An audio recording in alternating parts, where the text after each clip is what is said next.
Assalamualaikum warahmatullahi wabarakatuh. Alhamdulillahirabbil alamin. Wassalatu wassalamu ala habibina wa syafi'ina wa maulana Muhammadin wa ala alihi washabbihi ajma'in. Amma ba'du.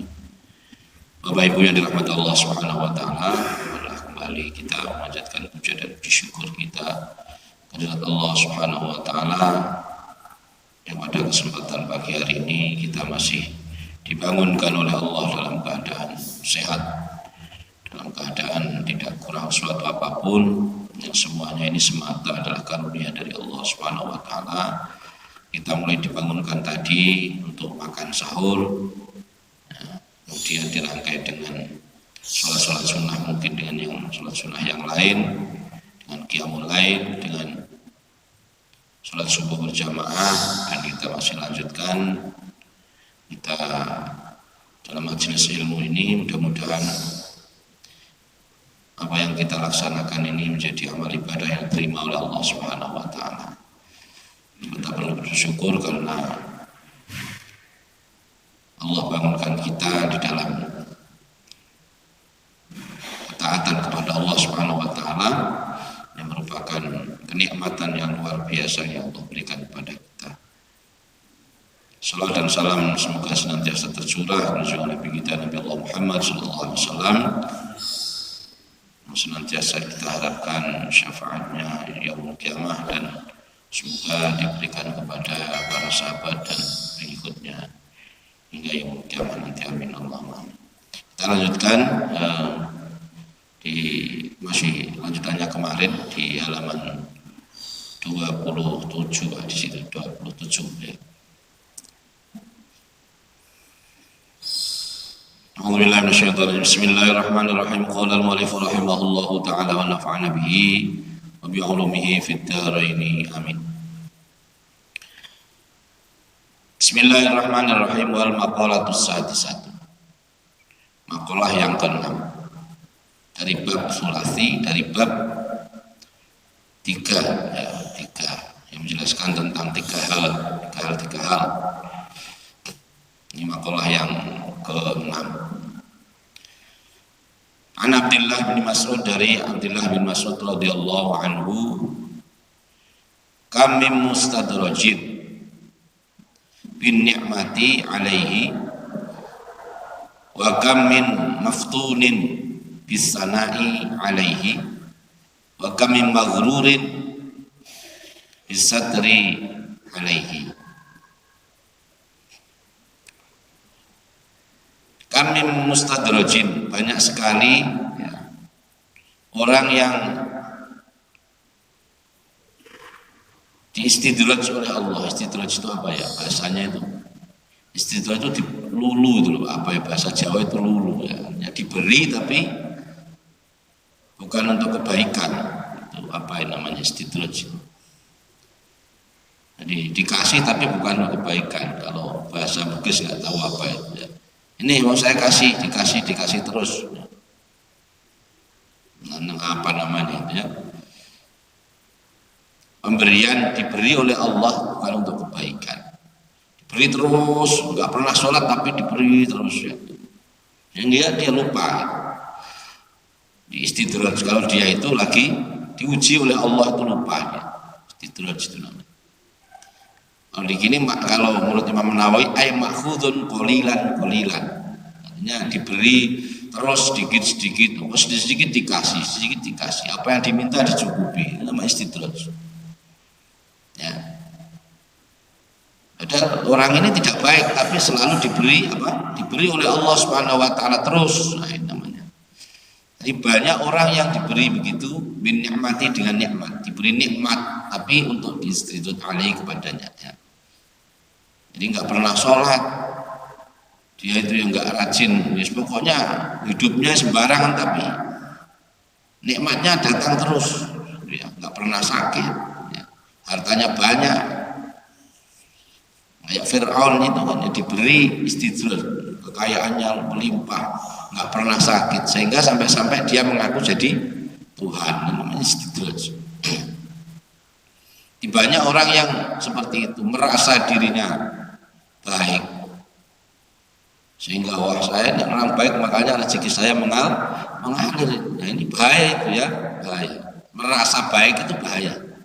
Jadi kalau ada orang sudah merasa dirinya baik itu bahaya. Karena perasaan kita tidak sama dengan penilaian Allah Subhanahu wa Ta'ala. Hanya perasaan jadi baik. Perasaan saya ini sudah baik tapi kok itu karena perasaan kita.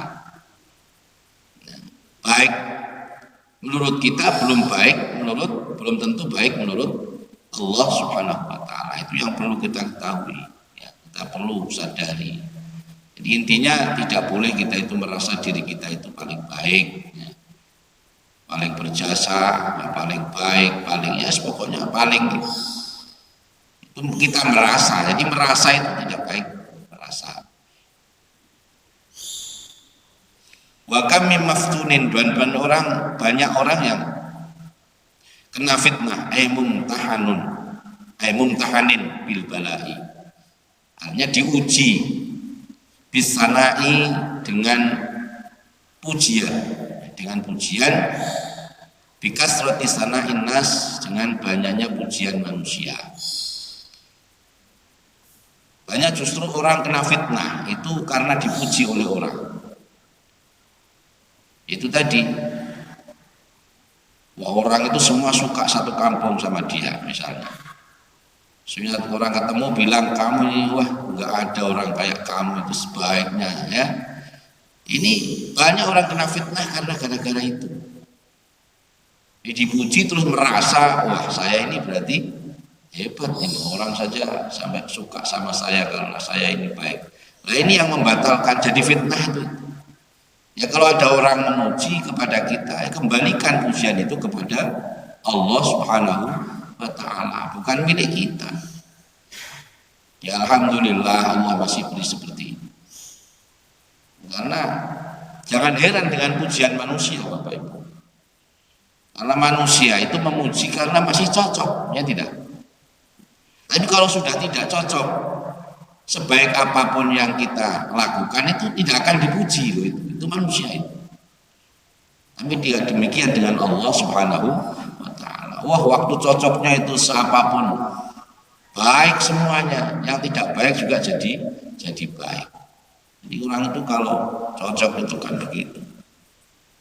Tapi kalau begitu waktunya tidak cocok, yang dilakukan kebaikan menjadi keburukan. Dia begitu itu kan karena ya seperti itu.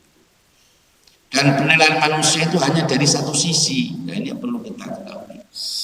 Jangan heran kalau dipuji orang, kalau ada orang memuji kita, wah kamu ini bikin fitnah saja ya, untuk dirinya. Karena orang itu menilai dari salah satu sisi saja. Saya kasih contoh, misalnya kita di dalam rumah itu ada gelas diisi air di situ, anak kita mungkin minum nggak habis ditaruh di situ.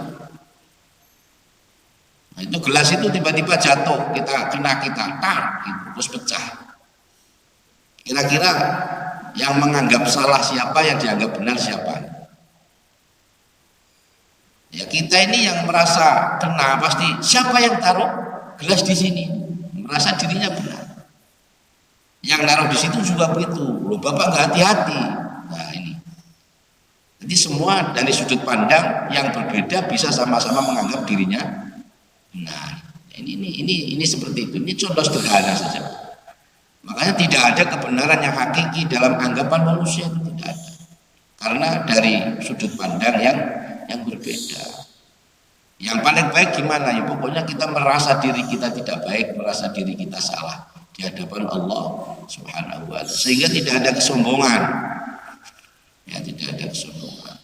Kalau ada orang ternyata kok suka sama kita, yaitu karena karunia Allah, karena Allah tutup aib kita. Ya, kalau Allah buka aib kita ya belum tentu suka juga sama kita. Jadi jangan terlena dengan pujian yang dilontarkan orang lain kepada kita. Jadi banyak orang yang kena fitnah, diuji. Ya, diuji dengan apa? Bistanah tadi, dengan pujian. Orang ganteng kayak kamu tuh, orang pintar, orang bijak, macam-macam pokoknya. Wah itu meruntuhkan keimanan itu, pokoknya yang seperti itu bahaya.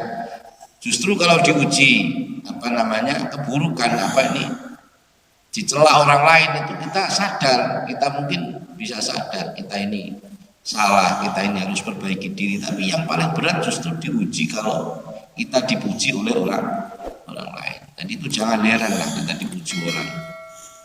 Kalau lagi cocok ya begitu, nanti sudah nggak cocok ya, nah itulah manusia ya.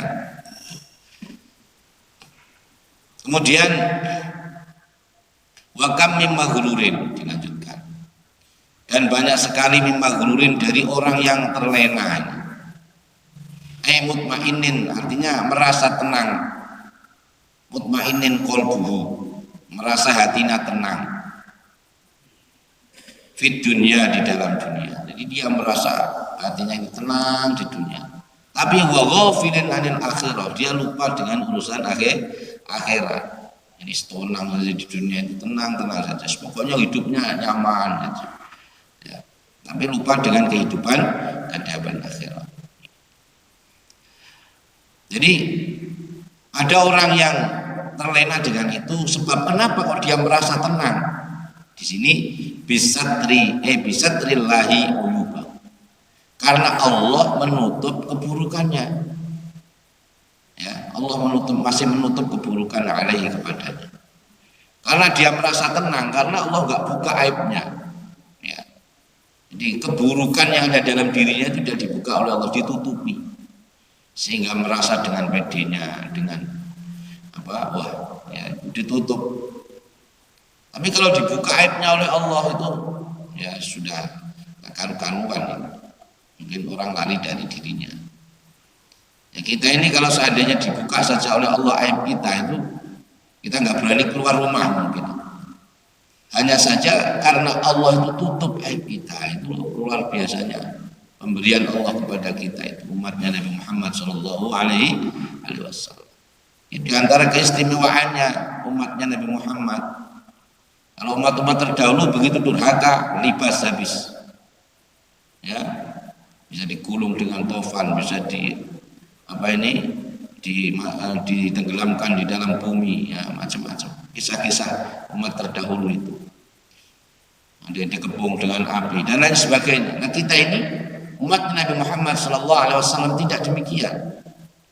Dosa kita segunung, ya, dosa kita setumpuk begitu masih dilindungi oleh Allah. Itu sayangnya Allah sama umatnya Nabi Muhammad SAW. Tapi jangan terlena dengan itu.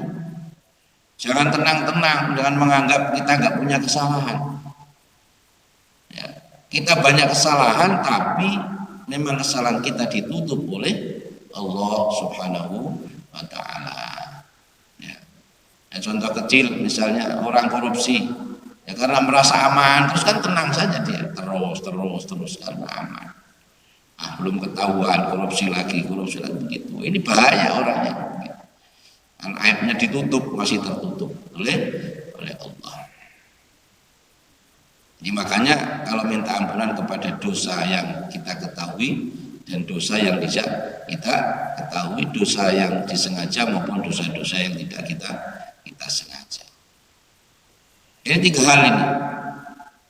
Banyak orang yang terlena, banyak orang yang diuji oleh Allah. Jadi yang pertama tadi orang diberi nikmat yang banyak, terlena dengan nikmat yang diberikan oleh Allah yang banyak. Yang kedua, banyak dipuji oleh orang, ini juga membuat orang terlena. Yang ketiga tadi, karena terlena karena tidak merasa salah, karena aib kita ditutup oleh Allah Subhanahu wa Ta'ala. Ya sudah, kita tidak boleh, ya tidak boleh mengatakan habis saya itu sudah baik sekali, ya berasa perasaan kita saja baik sekali, ya kan, baik sekali. Apalagi kok habis kamu tuh terlalu baik, kalau baik kok terlalu, nggak ada baik kok terlalu, ya. Kalau baik terlalu itu bukan baik namanya, ya namanya bodoh, kan, bodoh. Jadi misalnya istrinya nggak sholat gitu, ya terus dibiarkan karena dia terlalu baik, juga terlalu baik namanya itu orang bodoh, ya istrinya dengan laki-laki lain dibawa kemana-mana, dia diam saja, alasannya karena saya kasihan dia baik. Bukan baik, itu bodoh. Ya, ya baik, nggak ada terlalu, baik ya baik sekali. Ya, baik. Tuh. Ketiga hal itu. Kemudian dilanjutkan an Daud dan Nabi sallallahu alaihi wasallam, dari Nabi Daud alaihissalam. An Daud dan Nabi alaihissalam, dari Nabi Daud alaihissalam. Nabi Daud qala, Nabi Daud berkata begini, wahya fi Zabur, saya diberi wahyu di dalam kitab Zabur. Kitab Zabur itu kan wahya, bahwa kitab unzila alaihi, itu kitab yang diturunkan kepada Nabi Daud, namanya Nabi kitab Zabur. Nggak tahu, saya juga belum pernah lihat kitabnya kayak apa Zabur, kita belum pernah. Yang jelas kita wajib beriman. Ya, kitab 4 itu yang Allah turunkan. Haqqun 'alal 'aqil an la yastaghilla illa bisalasin. Haqqun merupakan kewajiban. Haqqun itu merupakan kewajiban. Hak yang harus dipenuhi, artinya kewajiban berarti. 'Alal 'aqil harus dilakukan oleh orang yang punya akal. Ai wajibun 'alaihi, itu wajib dilakukan bagi orang yang punya akal. Apa Allah yastaghilla illa bisalasin, untuk tidak disibukkan kecuali dengan 3 perkara. Jadi wajib bagi orang yang punya akal, ya, wajibnya apa? Wajibnya tidak boleh disibukkan kecuali dengan 3 perkara. Artinya sibuk itu hanya untuk 3 hal ini. Tidak ada kesibukan yang lain. Apa yang 3 itu? Yang 3 adalah tazawudun limi'adin. Tazawudun itu untuk bersiap-siap mencari bekal. Disibukkan mencari bekal, limi'adin, untuk hari akhirat. Li akhiratihi, yaitu dengan untuk bekal akhirat. Disibukkan dirinya dengan urusan-urusan bekal, urusan untuk menuju akhirat. Menyadari bahwa kita ini di dunia cuma berapa tahun. Kemudian kita akan melanjutkan perjalanan, ya, menuju akhirat. Dipersiapkan. Orang mau pergi haji saja bekalnya sampai kopernya kembung, ya Pak. Diikat-ikat karena takut ini mau menuju, kita mau perjalanan yang sangat jauh, tidak akan kembali dan selama-lamanya. Itu kalau tidak punya bekal kan ya bahaya juga. Bekalnya apa? Bekalnya al-amal as-sholihah, yaitu amal-amal sholih. Makanya kalau di akhirat nanti kita dapat surga, itu kan bukan karena amal kita. Amal kita itu berapa tahun? Tapi kalau di akhirat selama-lamanya. Lah kalau mau adil-adil, ya kita ini misalnya taat 10 tahun. Nanti di akhirat dapat surganya cuma 10 tahun, tapi enggak begitu dengan Allah. Makanya masuk surga, mendapat nikmat di sana itu karena memang rahmatnya Allah, bukan karena amal kita. Amal kita itu berapa tahun? Misalnya umur kita 60 tahun, tobatnya baru umur 50, 10 tahun saja kan kita. Sebelumnya itu ya nggak pernah sholat, nggak puasa, ya misalnya sukanya berjudi misalnya. Tobat umur 50 tahun sampai 60 tahun, 65 meninggal, 15 tahun saja. Nah itu toh nanti Allah ganjar kalau memang berikan itu surga ya selama-lamanya, tidak dihitung itu. Ini karunia Allah. Ini harus kita persiapkan dari sekarang. Jadi kita wajib mempersiapkan. Jadi bagi orang yang punya akal itu wajib mempersiapkan, menyibukkan dirinya untuk apa? Untuk perbekalan menuju akhirat. Itu yang pertama. Jadi harus disibukkan dengan tidak urusan-urusan yang lain. Yang kedua, mau'natun lima'ashin. Ya. Kemudian yang kedua adalah disibukkan dengan wa mu'natun lima'ashin, disibukkan dengan persiapan untuk kehidupan kita. Ya, kita ini masih di dunia, jadi masih perlu persiapan. Di dunia itu yang punya anak, ya anaknya harus sekolah, ya kadang-kadang beli jajan, kadang-kadang ya harus diajak diajak ke warung untuk beli makan. Ini kan ya penting ini, ya penting. Ya, ini juga harus dipersiapkan. Tidak hanya sholat saja, ya. Tidak hanya persiapan akhirat juga tidak, tapi juga harus mempersiapkan dirinya untuk kehidupan ini harus disiapkan. Qiyamun bi amri kifayatihi, yaitu dipersiapkan juga untuk memperbaiki keperluan yang ada di dunia ini. Di sini ada lagi wa marammatun, artinya meningkatkan. Maramah itu meningkatkan. Wa marammatun, dan meningkatkan al-ma'ashi, untuk taraf kehidupannya, ya, disibukkan diri untuk meningkatkan kehidupan di dunia ini. Jadi ya, pokoknya kerja keras, sungguh-sungguh. Nah ini juga harus, gitu. Dan itu juga itu juga ibadah. Ya, tidak hanya sholat saja, ibadah itu luas. Kita bekerja untuk meningkatkan meningkatkan taraf kehidupan kita, keluarga kita, ini juga ibadah. Nah, petani, ke ladang, ke sawahnya, mencangkul, ini namanya dalam rangka ini yang kedua ini, mempersiapkan kehidupan ekonomi, ya, keluarga kita semakin baik. Ini harus diusahakan juga, nggak boleh ketinggalan. Ya, makanya jangan kemudian mengharap Bapak ini kita menganggap orang yang puasa-puasa masih sibuk kerja, ya, hubud dunia, ya nggak penting, nggak terlalu, ya nggak penting segitu. Kalau nggak kerja, ya siapa yang mau nanggung keluarganya? Keluarganya butuh makan, anak-anaknya butuh sekolah, butuh makan. Ini perlu begitu. Ya, jangan seperti itu. Tidak. Ya, karena itu memang juga harus bagi orang yang punya akal, ya harus diusahakan. Kadang-kadang itu kita ini diganggu setan itu dengan ibadah. Ada kita ibadah, ada orang lain bekerja, itu kadang terus menganggap wah itu kerja terus, ya, kerja terus, saya ini loh waktunya sholat jamaah langsung, ya. Sekarang nggak boleh begitu, itu urusan dia mau sholat jamaah atau tidak, itu artinya dia punya urusan kepada Allah. Kita yang penting ya kita berusaha sebaik mungkin di hadapan Allah, tapi jangan kemudian dengan ibadah kita merendahkan orang lain, itu yang tidak baik. Terus menganggap orang lain lebih buruk, kita menganggap diri kita lebih baik. Jadi itu nggak boleh begitu. Ya kan? Jadi ada cerita, ya.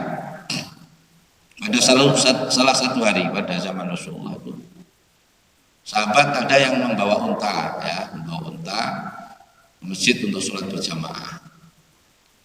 Ketika sampai di masjid, pas qomat begitu, untanya lepas. Ya, untanya lepas. Terus dia lari tuh kejar tuh untanya. Makanya ribut itu sahabat-sahabatnya. Wah, ini orang waktunya sholat kok malah kejar unta. Orang mau nggak sayang gitu, ya. Malah sayang untanya daripada sholatnya. Nah, setelah itu dilaporkan kepada Rasulullah SAW. Apa jawab Rasulullah? Justru sholatmu lebih baik dia kejar unta daripada sholat kalian. Ya, artinya dia kejar unta, memang untanya cuma itu. Kalau nggak dikejar nanti mau pakai apa lagi?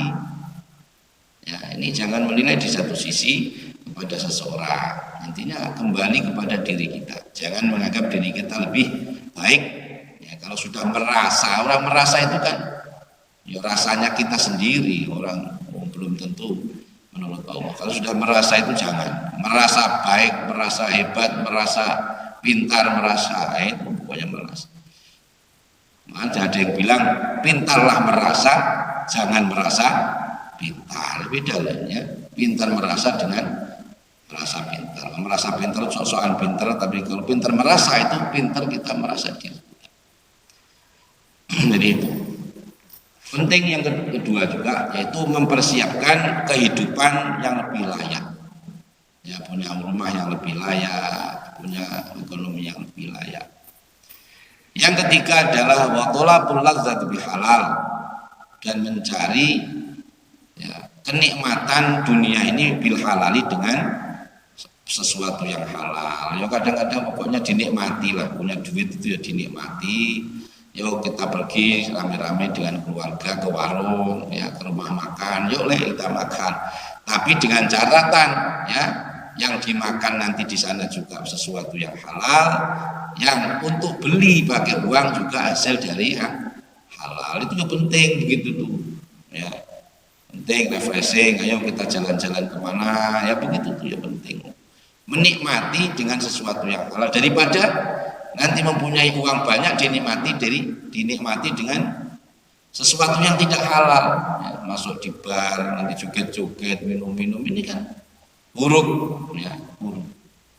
Intinya itu nikmati dunia hidup ini, ya. Tapi dengan catatan jangan menikmati dengan cara yang tidak halal, dengan cara maksiat, durhaka kepada Allah, nanti dinikmati. Hidup itu harus dinikmati supaya enak kita itu, jangan susah di dunia enggak lama, susah-susah untuk apa, ya kan? Dunia cuma sebentar, susah. Sudah sebentar, susah. Ya, bagaimana? Dinikmati saja, enjoy saja. Ya, punya anak akan dapat dikit ya, pokoknya ya Allah, ini anak juga Engkau yang ciptakan. Ya, ini anak juga Engkau yang menggerakkan hatinya. Kalau masih begini atas kehendak-Mu ya Allah, mudah-mudahan Engkau beri baik pada anak-anak. Punya istri kok masih kurang bisa diajak baik, ya doakan saja, ya Allah, ini istri saya juga makhluk-Mu yang menggenggam hatinya, juga Engkau yang memberi petunjuk, juga Engkau ya Allah. Kalau memang sudah waktunya Allah, berilah petunjuk kepada istriku, ya Allah, berilah luas hatinya kepada istri. Kalau belum, ya itu mudah-mudahan menjadi ladang pahala bagiku. Jadi kalau punya istri tukang ngomel, tukang marah, itu kan pahala, ladang pahala kita ya. Jadi ngomelin kita diam aja itu sudah pahala ngalir terus ya, begitu. Nah, diam sabar gitu, jadi pahala terus. Daripada nanti nggak pas ngomel itu malah perlu biaya katanya Gus Bah. Kalau nggak ngomel lagi asik-asik perlu ke warung, ajak makan, mall, ya nanti beli baju seneng-seneng, menyenangkan itu ya begitu. Jadi, pokoknya disyukurilah hidup itu, nggak usah terlalu susah.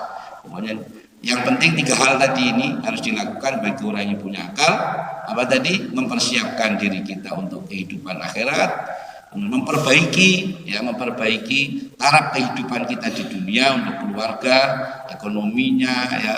Ini kita perbaiki dengan sekuat tenaga kita tentunya, ya masih tetap di dalam garis yang Allah tentukan ya. Kita pokoknya yang penting berusaha, hasilnya adalah miliknya Allah. Yang ketiga adalah apa yang ketiga tadi, yaitu kita nikmati hidup ini dengan cara yang halal.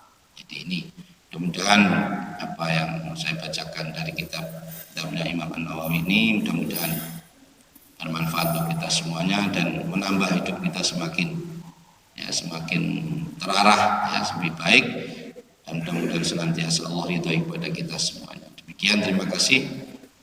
Kita tutup dengan doa akhir majelis. Subhanakallahumma bihamdika asyhadu an la ilaha illa anta astaghfiruka wa atubu ilaik. Assalamualaikum warahmatullahi wabarakatuh.